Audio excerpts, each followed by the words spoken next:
It was supposed to be a typical family reunion, the kind where small talk fills the air and everyone pretends to get along. But I wasn't exactly excited to be there. I shut up out of obligation, knowing that skipping it would cause more drama than it was worth. As I walked in, I could feel the familiar tension building in the room, but I couldn't pinpoint why. Then I saw him, Uncle Steve. The black sheep of the family, always blaming others for his problems.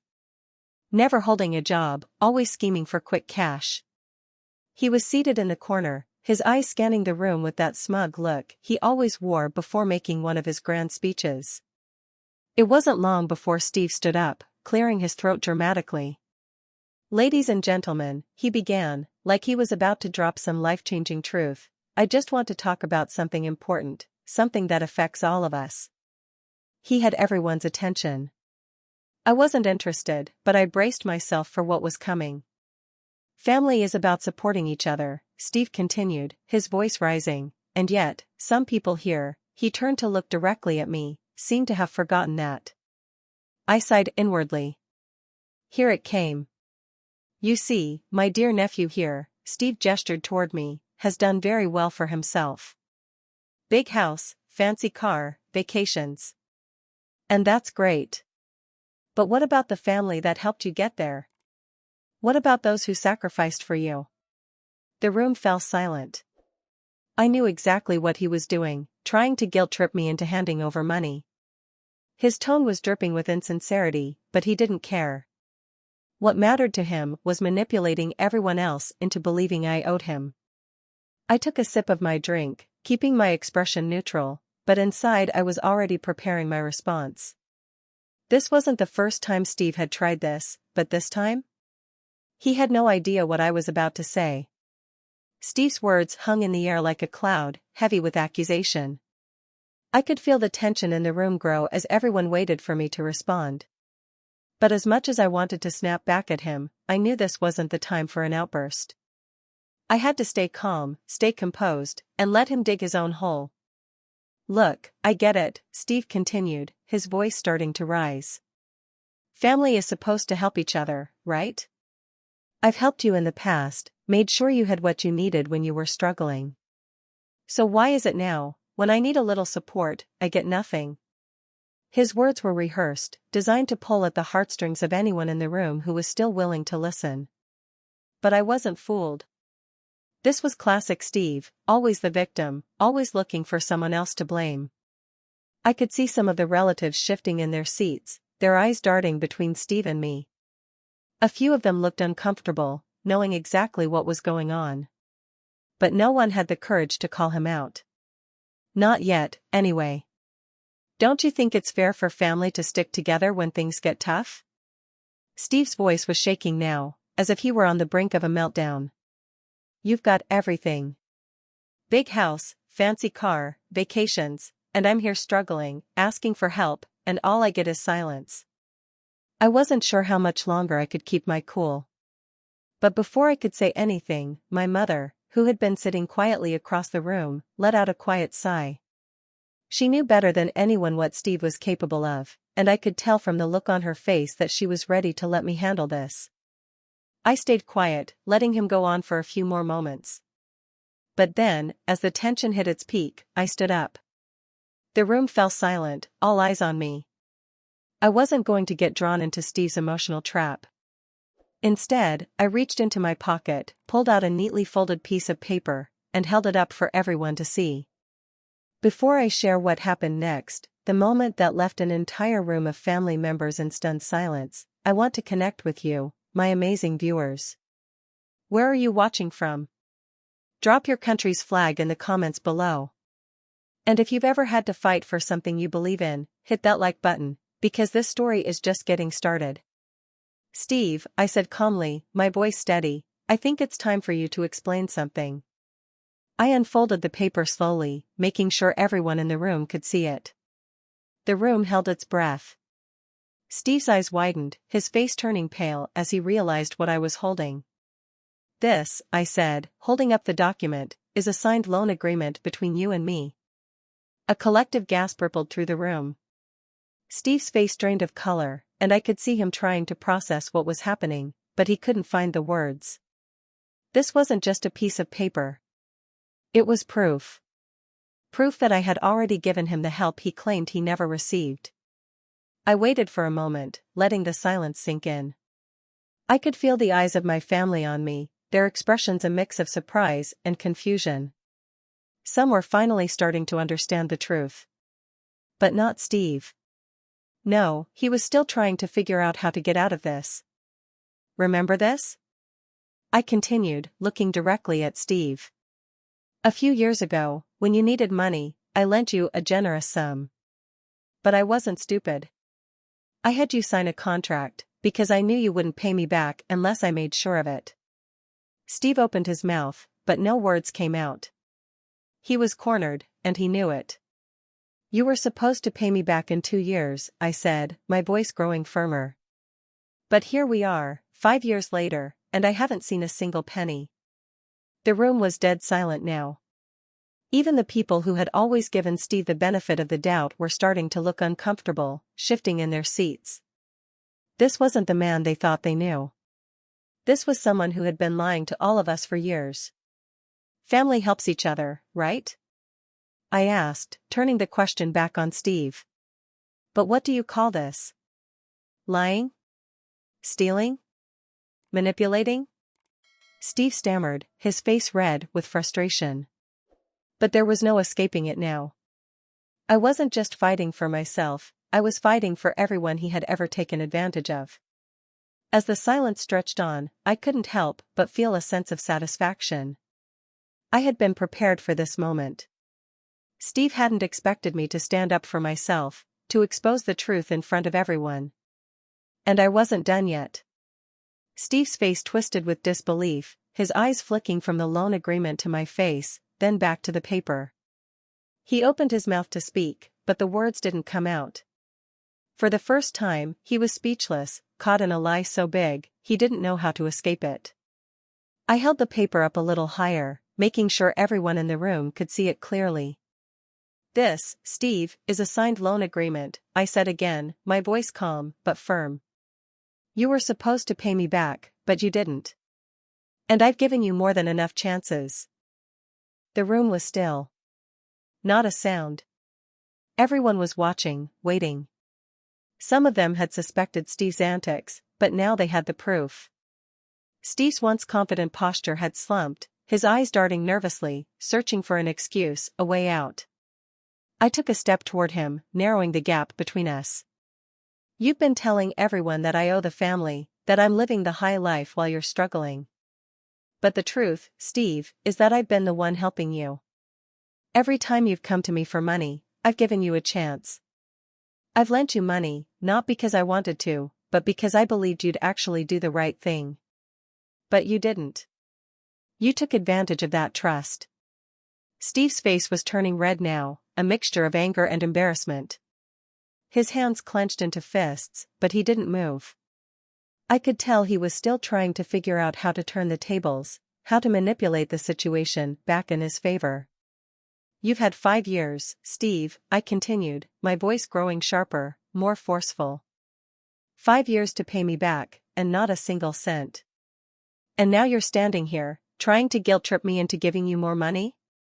More money that you'll never pay back, just like everything else? His eyes flickered with guilt for a split second, but then he tried to regain his composure. I was going to pay you back, he stammered, his voice faltering. Things got out of hand. I'll make it right, just give me some time. But I wasn't buying it. Time? I repeated, leaning in a little closer. You've had more than enough time. You've made promises to me, to the family, and you've broken every single one of them. Don't you dare stand here and pretend like you've been the one struggling. You've been the one stealing, manipulating, and making excuses. Steve's eyes darted around the room, searching for support, but no one came to his defense. Not a single person. They all knew the truth now. They had seen the loan agreement, heard the lies, and witnessed the moment Steve's mask slipped. The family was done with him. He swallowed hard, trying to hold on to the remnants of his pride. You think you're better than me just because you've got money? He spat, his voice trembling with barely contained rage. You think you did it all on your own? Who do you think raised you? Who fed you when you were a kid? I let out a soft laugh, the bitterness creeping into my voice. Oh, I know exactly who raised me, Steve. And it wasn't you.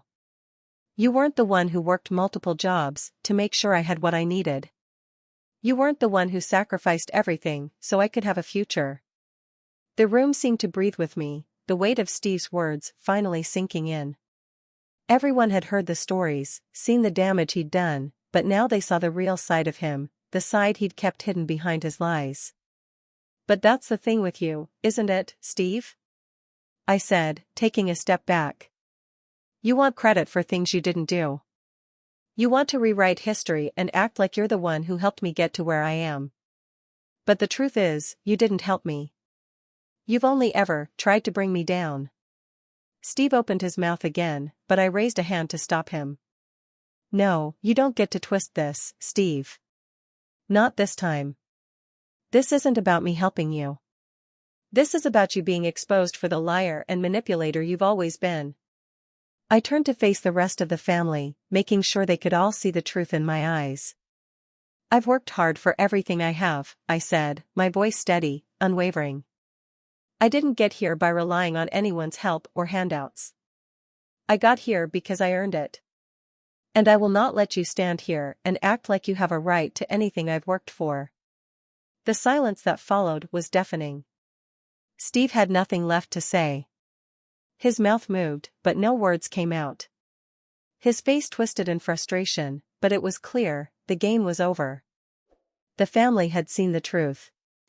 But I wasn't done. I wasn't about to let him walk away from this without fully understanding the consequences. You want to talk about family? About support? I asked, my voice now cold and sharp. What do you call stealing from your own sister? What do you call draining her savings and never paying it back? What do you call lying to her, to me, to everyone in this room? Steve's face paled, and for the first time I saw the fear in his eyes. It was too late for him to turn things around. You've had your chances, Steve, I said one last time, my tone final. And now, the only thing you're getting from me is the truth. The room was silent, but the weight of my words hung in the air, and for once, Steve didn't have anything to say. Steve's face had gone pale, his eyes darting back and forth from the loan agreement to my calm expression. He tried to form words, but nothing came out. His mouth opened, then closed again, as if he were searching for an escape, but it was too late. The truth had been laid bare, and there was no denying it now. I didn't let up. You really think you can stand here and lecture me about family, Steve? I said, my voice cutting through the tension in the room. I could feel everyone's eyes on us, waiting for the next move. Let's talk about family then. Let's talk about what you've done to mine. I reached into my jacket pocket and pulled out a second document, unfolding it slowly. The room seemed to hold its breath. Steve's eyes widened as he saw it, and I could feel the weight of everyone's attention now. Mom, I said, turning toward her, do you remember this? My mother, sitting on the other side of the room, blinked as she squinted at the document. A bitter smile spread across her face as she recognized it. Oh, I definitely remember that, she said, her voice thick with disbelief. I turned back to Steve, watching as he shifted uncomfortably in his seat. I raised the paper higher for everyone to see. This, I continued, my voice now firm, is proof that when I was 18, I had to take on a second job just to help keep this family afloat because of you. The room went quiet. Some of my cousins shifted uneasily, while others exchanged looks of shock. Steve's face turned red with the realization that I wasn't backing down. The words he had always used to manipulate us had no power now. I wasn't finished. When I was in college, working double shifts at a gas station, do you know why I was doing that, Steve? Because you drained Mom's savings account. $15,000, gone. Just like that. And you didn't think twice about it. A gasp rippled through the room. People were starting to piece it all together, the lies, the manipulation, the devastation Steve had caused. I could feel the eyes of my relatives turn away from Steve, their judgment clear. I let the silence stretch, watching Steve squirm. "That's right," I said, my voice cutting through the tension. "You took that money, Steve, and never paid it back. You promised over and over again that you would, but you never did. And now you're standing here, acting like the victim." He opened his mouth to speak, but I cut him off, before he could even try. "What about all the times you promised to pay Mom back? What about all the lies you told, how you'd disappear when the time came to face your responsibilities?" Steve's face twisted, the shame hitting him harder than I had expected. His eyes started to water, but he was too proud to let the tears fall. "Don't you dare tell me about sacrifices, Steve," I said, my voice now cold. "What about Mom skipping doctor's appointments because she couldn't afford them? What about me begging for extra shifts, just to make sure the bills were paid, just to keep us afloat?" The room was dead silent, and I could see the weight of my words sink in. My family was starting to realize just how deep Steve's betrayal went. They could no longer ignore it. "You want to talk about family?" I pressed on, moving closer. "You want to talk about sacrifices? You're the one who stole from your own sister. You're the one who took money from your own family, and then disappeared when it was time to make things right." Steve's head dropped in shame, and for a moment, he seemed to be truly lost. But I wasn't done. I had one final point to make, something that would make him fully understand the extent of his actions. "You want to know the worst part?"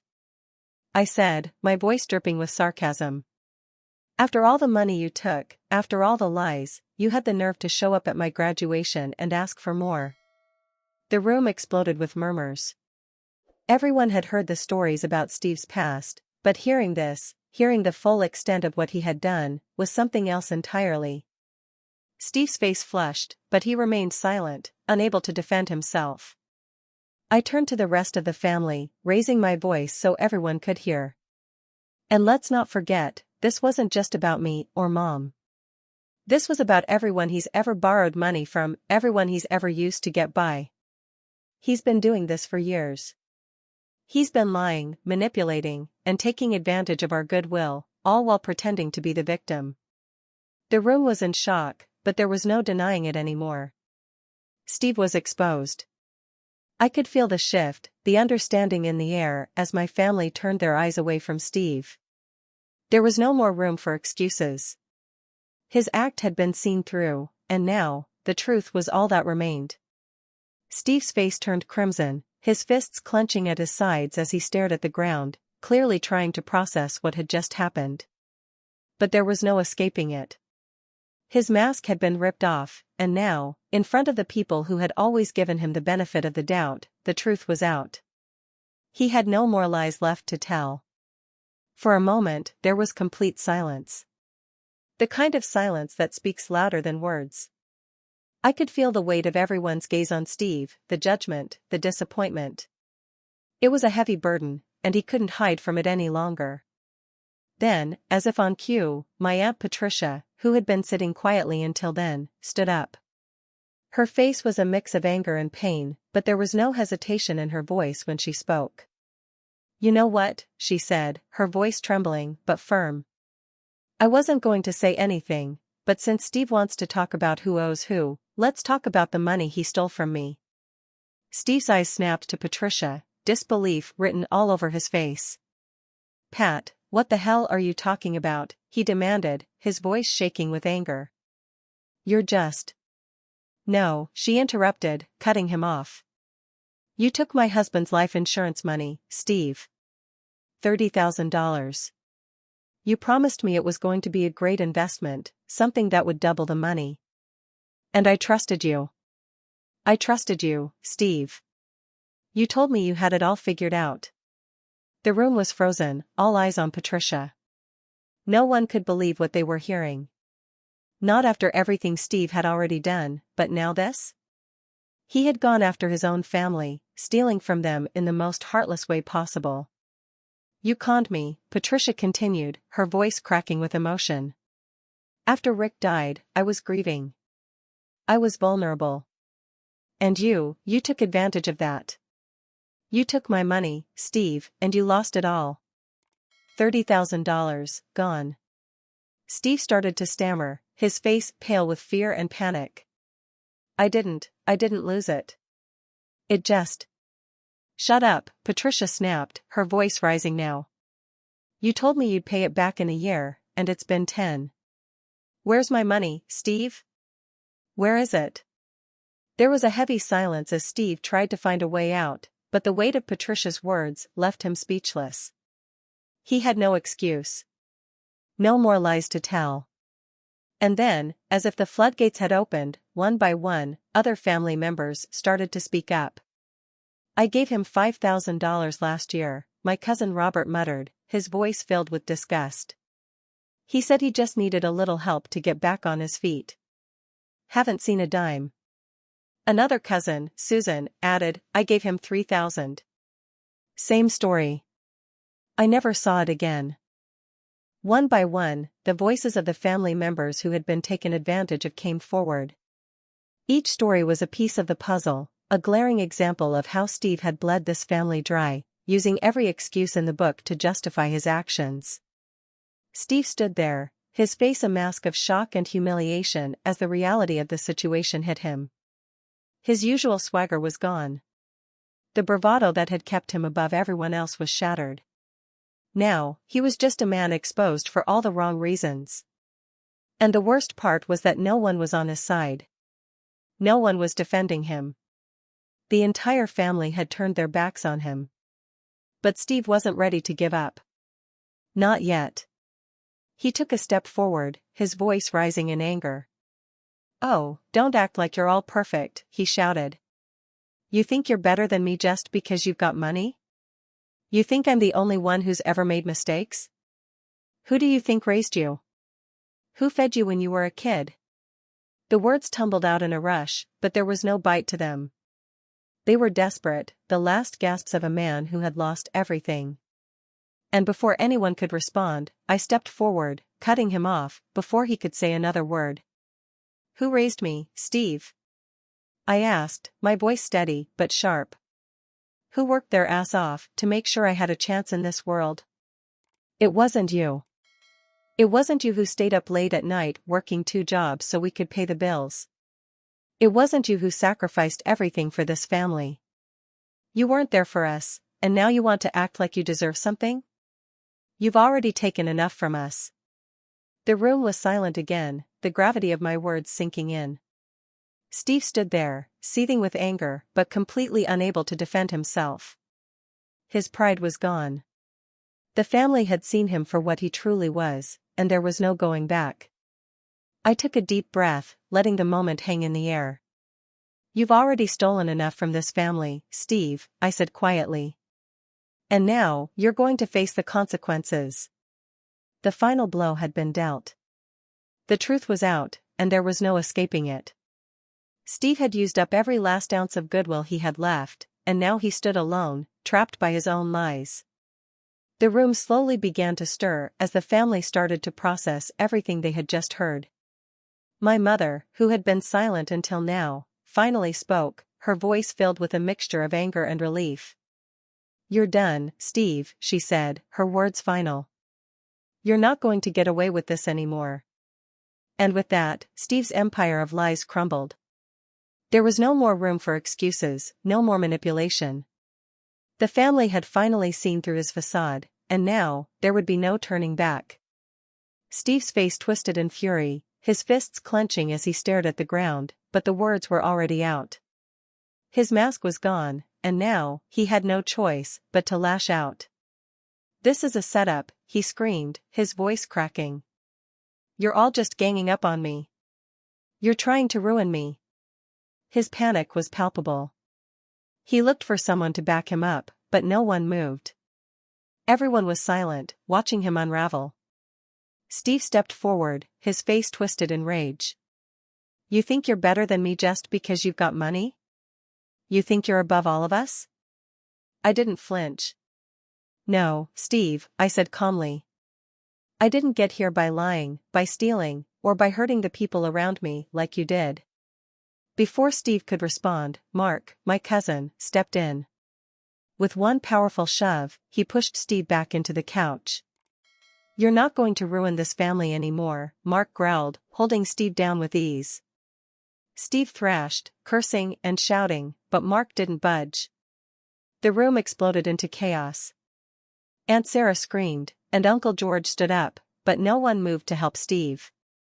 The family had turned on him, and it was clear, he had no one left. "Enough."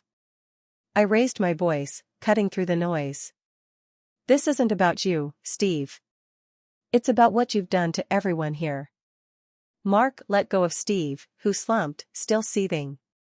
His defiance was gone, replaced with frustration. He couldn't win this battle. The family saw him for what he really was, a man who had used and hurt everyone around him. I turned to my family. "I'm done with this," I said firmly. "And so are all of you. He's not welcome here anymore." Steve glared at me, but there was no more power in his eyes. The truth had come out. He was alone, and it was over. The chaos in the room slowly began to settle, but the weight of what had just happened lingered in the air. Steve was left there, seething in humiliation, his pride shattered beyond repair. The family had seen him for who he truly was, and there was no turning back from that. But even as the noise died down, I knew this was just the beginning. Steve's actions had consequences, and now, we were going to make sure he faced them. The next morning, Patricia didn't waste a second. With everything that had transpired, she marched straight to her lawyer's office. She had all the evidence, bank statements, text messages, and the proof of Steve's betrayal. It was clear, Steve had committed fraud. He had stolen from her, and she wasn't going to let him get away with it. She filed a lawsuit, making sure that the law would hold him accountable for every penny he had taken. I wasn't far behind. The loan agreement I'd shown to the family wasn't just a piece of paper, it was a binding contract. Steve had signed it, promising to pay me back. But he never did. So, I filed my own lawsuit. I wasn't about to let him off the hook either. Not after everything he had put us through. Soon, others in the family followed suit. Robert, Susan, even distant relatives who had been taken advantage of by Steve in the past, everyone who had ever been hurt by him was now standing together, ready to make him face the music. We were done being passive. It was time for Steve to pay for his lies and manipulation. But the legal consequences were only the beginning. The moment Patricia's lawyer filed the case, the news started to spread. The family, once divided over Steve's actions, had now become a united front. My cousin Sarah, the social media wizard, took the lead. She posted everything, screenshots of conversations, proof of financial transactions, even the legal documents. She didn't tag Steve directly, but it didn't matter. The post went viral within the community. People began commenting, sharing their own stories. An old landlord reached out to tell everyone how Steve had skipped out on rent. Former coworkers chimed in with their stories of Steve's lies, his manipulative behavior, and his habit of taking what wasn't his. A GoFundMe page that Steve had set up for a fake medical emergency surfaced, and suddenly, the truth was out for everyone to see. Steve had been scamming people for years, and now, the world knew. It didn't take long for Steve's phone to start ringing. But instead of calls from people willing to help, the calls came from debt collectors, former friends, and even some of his old business partners who had finally caught wind of the scandal. The truth had caught up with him, and now, everyone was turning their backs. For the first time, Steve didn't have an excuse.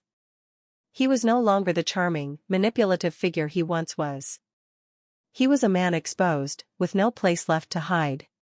His business ventures were in ruins, his reputation in tatters, and his financial life was a mess. The lawsuits piled up, and Steve's credit was destroyed. His phone rang constantly, but no one offered help. Everyone had seen the truth, and no one trusted him anymore. Then came the final blow. Patricia's lawyer won the fraud case. The court ruled in her favor, and Steve was ordered to pay back every cent of the $30,000 he had stolen from her. But Steve had nothing left. His assets were gone, his savings wiped out, and his bank account empty. So, the court did what it had to, they garnished his wages. Every job he tried to get, a portion of his paycheck was taken to cover the debt. It didn't matter where he worked, the law was now in charge. Steve couldn't escape it. And even when he tried to work under the table, word had gotten around. No one trusted him. No one would hire him. Within a month, Steve had lost everything. His car was repossessed, his apartment was seized, and his business collapsed. He tried to call my mom, begging her to stop the lawsuits, pleading for just a little more time. But she wasn't having it. "Oh, like how you promised to pay me back? Like how you promised Patricia? Like how you promised literally everyone," she laughed. "Not my problem, Steve." He tried calling other family members, but no one picked up. His friends? They had all seen the social media posts. They knew the truth now. No one was going to save him. And just like that, Steve was gone. He had nothing left. No home, no friends, no family. He was a man alone, left to deal with the consequences of his own actions. As for me? I was doing great. My life had never been better. I'd worked hard to get where I was, and now, I was free from the toxic weight that Steve had placed on me for so long. My success was mine, earned through sweat and sacrifice, and it felt incredible to be finally free from his manipulation. Last I heard, Steve had tried calling my mom again, desperate, but she didn't even pick up. And that, for me, was the best revenge of all. Steve's fall from grace was swift and inevitable. Within weeks, his life crumbled. His car was repossessed, his apartment seized, and every job he tried to get fell through. No one would hire him, not with the lawsuits, the fraud case, and his tarnished reputation. Even the under-the-table jobs he resorted to were no longer available. Word had spread, and no one wanted anything to do with him. The garnishments on his wages started, but they barely covered the damage he'd caused. He tried to call family members, begging for another chance, but no one answered. The isolation was suffocating. Then came the final blow. The court ruled in Patricia's favor, and Steve was ordered to pay back every cent he owed. But with no assets, no savings, and nothing left, there was nothing to take. As for me, I moved forward, free from the weight of Steve's manipulation. My life was thriving, my success built on hard work and integrity, not deceit. And Steve? He was left to rot in the consequences of his actions, cut off from the family, and stripped of everything he once took for granted. The best revenge was the silence that followed his calls to my mom. She didn't even pick up. He had lost everything, and no amount of begging could change that. He was alone, and it was his own doing.